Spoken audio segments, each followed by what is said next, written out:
Good morning students.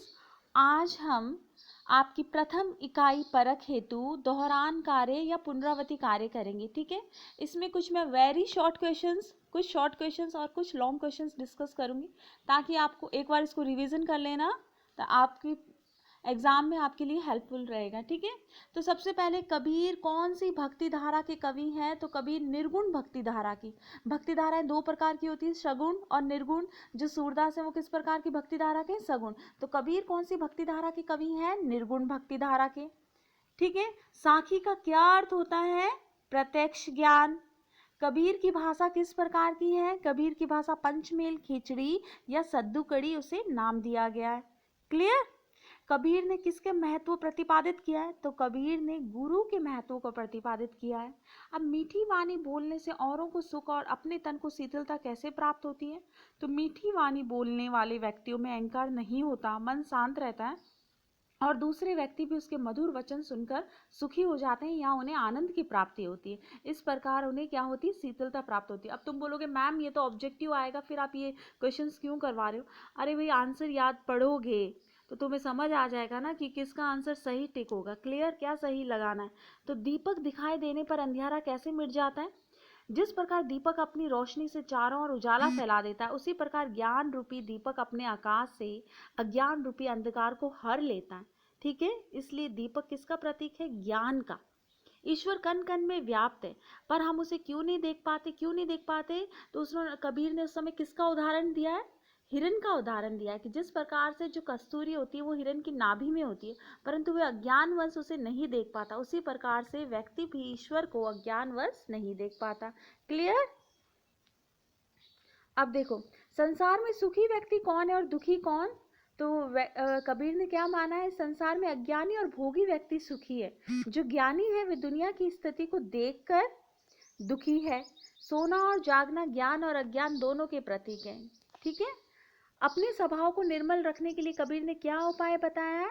अब कबीर ने अपने स्वभाव को निर्मल रखने के लिए क्या उपाय बताया कि निंदक को अपने समीप ही रखना चाहिए।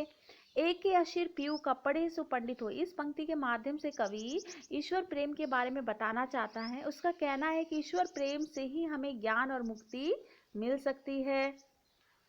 अब कबीर की भाषा की विशेषताएं देखो। कबीरदास जी की भाषा की विशेषता सबसे पहले देखो, उन्होंने स्वयं स्वीकारा है मसी कागज छुइयो नहीं, अर्थात मैंने किसी प्रकार के कागज को हाथ नहीं लगाया है, मैं अनपढ़ ही रहा हूँ। उनकी जो भाषा है वो सद्दू कड़ी और खिचड़ी भाषा या पंचमेल खिचड़ी सद्दू कड़ी खिचड़ी भाषा के नाम से जानी गई, जिसमें राजस्थानी, पंजाबी, अरबी, फारसी के शब्दों की बहुलता थी। क्लियर?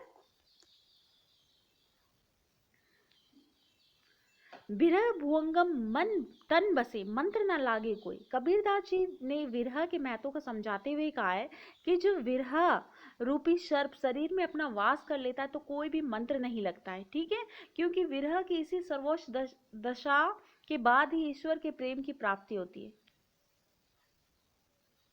अब ये देखो, एक और क्वेश्चन इंपॉर्टेंट है।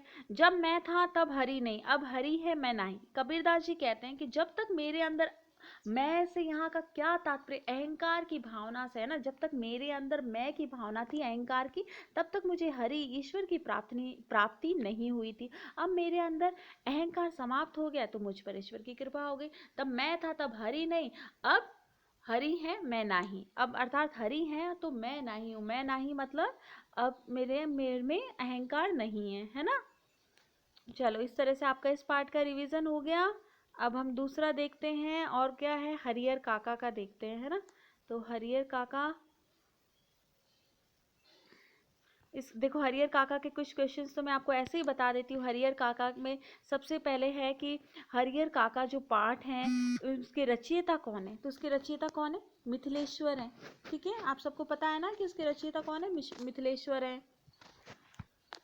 और वहाँ पे कौन सा कुआं था? ठाकुरबाड़ी का। ठीक है, गांव में कौन सा कुआं था? तो ठाकुरबाड़ी का कुआं था गांव में, है ना। उसी तरह से कथावाचक और हरिहर काका के बीच क्या संबंध थे? कथावाचक और हरिहर काका के बीच बहुत ही घनिष्ठ संबंध था। आपस में रक्त संबंध न होते हुए भी हरिहर काका के प्रति लेखक की गहरा लगाव था। ठीक है, हरिहर काका उनके पड़ोसी थे, लेखक की माँ का कहना, उनके पड़ोसी ही थे वैसे तो, है ना, पर वो उनको प्यार वंश क्या कह के पुकारता था, काका।